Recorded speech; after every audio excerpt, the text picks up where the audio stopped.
সকল অঞ্চলের, বিশেষ করে উত্তরাঞ্চল অবহেলিত রয়ে গেছে। সেই জন্যে মাননীয় প্রধানমন্ত্রীর নির্দেশে আমরা যে কাজগুলো করছি তার অংশ হিসেবে সবার জন্যে বাংলাদেশ গঠনের লক্ষ্যে সমতাভিত্তিক আঞ্চলিক উন্নয়নের স্বার্থে বিডা এবং সুইস কন্ট্রাক্ট এই আঞ্চলিক সম্মেলনের আয়োজন করেছে। বৃহত্তর রাজশাহী এবং রংপুর বিভাগে যদি দেখা যায় তাহলে দেখা যাবে যে ফসলের ক্ষেত্রে উদ্বৃত্ত আছে, ফলের ক্ষেত্রে উদ্বৃত্ত আছে, ফুলের ক্ষেত্রে উদ্বৃত্ত আছে, দুগ্ধজাত পণ্যের ক্ষেত্রে উদ্বৃত্ত আছে। এখন প্রয়োজন হচ্ছে মূল্য সংযোজন করা, অর্থাৎ কৃষি পণ্যকে কৃষিজাত পণ্যে পরিবর্তন করা দরকার, এবং তা করলে এই অঞ্চলে একটা বড় রকমের বৈপ্লবিক পরিবর্তন আসবে মানুষের জীবনযাত্রায়, তার জীবনযাপনে এবং জীবন পালনে। এবং সেক্ষেত্রে বর্তমান সরকার অতি ক্ষুদ্র, ক্ষুদ্র, মাঝারি এবং বৃহদায়কর উদ্যোক্তাদেরকে বিভিন্ন রকমের সহায়তা দিয়েছেন।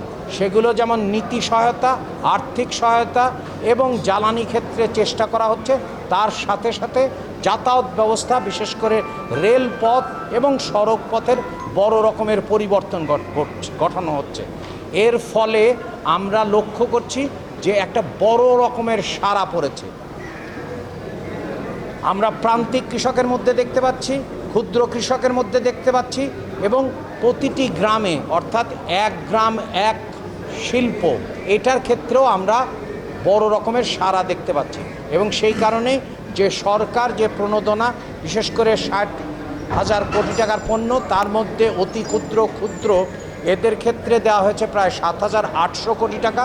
অন্যদিকে নর্দার্ন রিজনে, অর্থাৎ এই অঞ্চলে কোনো সরকার কখনোই উত্তরাঞ্চলের নর্দার্ন এগ্রিকালচার হাব তৈরি করার জন্য কোনো বরাদ্দ কখনো দেয়নি।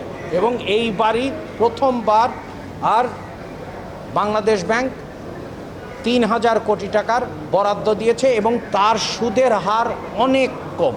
যে সমস্ত সীমাবদ্ধতা এবং চ্যালেঞ্জ তাদেরকে মোকাবেলা করতে হতো, সেই চ্যালেঞ্জগুলো নিরসন করার জন্যে বিভিন্ন রকমের ব্যবস্থা নিয়েছে।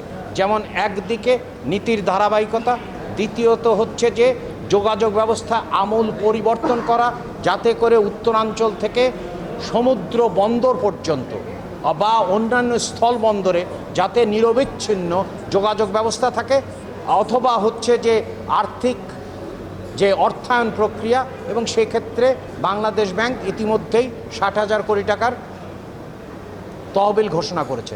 তাছাড়াও বাজেটে অনেকগুলো তহবিলের কথা আছে, বিশেষ করে নারী উদ্যোক্তাদের ক্ষেত্রে সৃজনশীল অর্থনীতির কথা, যার মাধ্যমে হস্তশিল্প এবং অন্যান্য শিল্প, অর্থাৎ গ্রামীণ অঞ্চলের যে পুনর্জাগরণ, কৃষি এবং কৃষিজাত পণ্য থেকে উদ্যোক্তা হওয়ার যে পুনর্জাগরণ, এবং সেই ব্যবস্থাগুলোই যতগুলো বাধা আছে সেই বাধাগুলো সরিয়ে দেওয়ার ব্যবস্থা করা হচ্ছে।